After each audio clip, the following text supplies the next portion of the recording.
So the first question that was submitted by Gloria. And Gloria asks, can you please update us on your supplement routine, when you take your supplements, the timing of it, if you take them with certain foods, all that sort of stuff, like whether or not basically you're taking your supplements throughout the day and which supplements that you're taking in the morning versus evening. So I'm going to go ahead and break that down for you. In the morning, I take 2 5-gram doses of creatine. Usually I'll take them separately, like in my coffee. And then I take 1 5-gram dose of glutamine. And then on days where I'm doing endurance, or maybe days when I'm doing a podcast or a Q&A, like today, I'll take a tablespoon of beetroot extract, and that's from Now brand. I like their beetroot because it's NSF certified, so it's basically really clean. It doesn't have a lot of contaminants in it. Same with creatine and glutamine. They're both NSF certified, and those are from Thorne, and I don't have any affiliation with these brands, by the way. And then with breakfast, I take about 1 gram of fish oil, alpha lipoic acid, and then I take my Avmacol, which is the sulforaphane.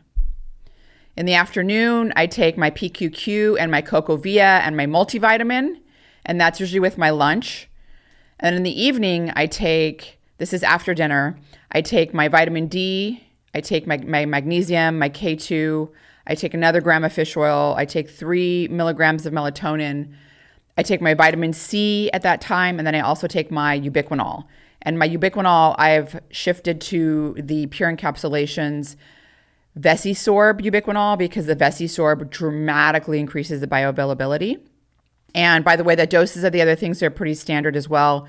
So with my vitamin D, I'm taking about 2,000 IUs of vitamin D because I get 2,000 IUs in my multivitamin, which is one by Pure Encapsulations. And then with my magnesium, I'm taking a magnesium glycinate, the Pure Encapsulations one. I think it's like 125 milligrams, if I remember correctly. So that's kind of my vitamin breakdown. And then, I also forgot to mention that I take myo-inositol in the evening as well, a scoop of it, and that's Pure Encapsulations.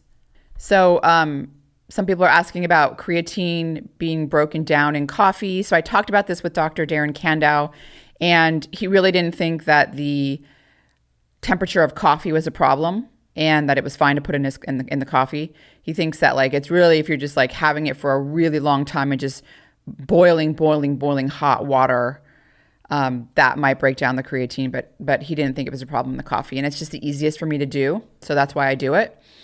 There's another question about melatonin. So I take 3 milligrams.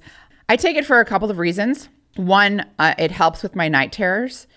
So that's why I take a higher dose of like 3 milligrams. You can take a 1.5 milligram dose or even a microgram dose and be fine. But for me, I need a higher dose. I was even doing higher than that, but I was able to basically wean it down and see what like the lowest like minimum effective dose was for me, and it was 3 milligrams. I also like it because it's an antioxidant. It protects things like if you're a woman, it protects eggs. Like so, it seems as though it seems to help with basically preventing damage to eggs, in your ovaries. And it's also been shown to be an antioxidant in the brain. So I do think there's benefits to taking melatonin.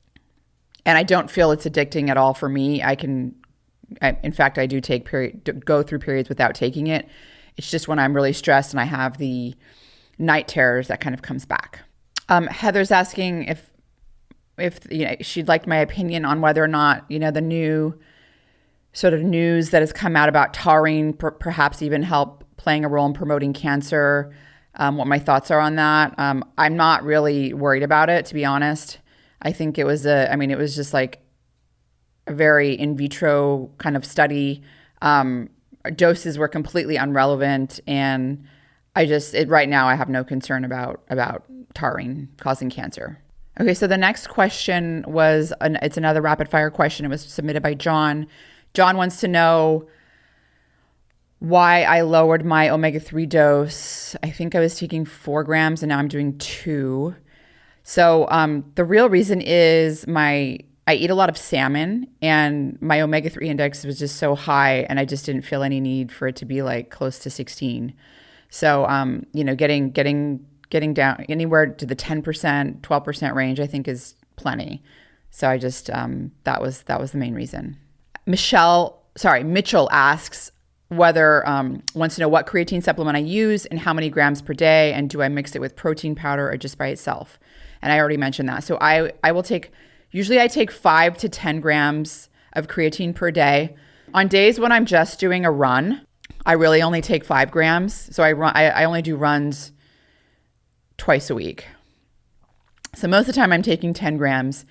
And some days I take 15 to 20. And those are days that I'm traveling, I don't get enough sleep. I need to sort of have more cognitive function going on while I'm having a lack of sleep. And I do find that taking a higher dose, doubling my dose up to about 20 grams, seems to really help me in those specific scenarios. I don't take the 20 grams at once. I do 10 and 10. For people that have GI issues, taking it with food, particularly like carbohydrates, seems to help. I don't have any GI issues, so I don't take my creatine with food. I just put it in my coffee. And again, I use the Thorne brand because Thorne is NSF certified. It's really the only brand that I found that doesn't have a, Prop P65 warning when you're having it shipped. If you have anything shipped to California that has lead over a certain amount, it'll give you that warning. And that's because it's NSF certified. And so it's really clean.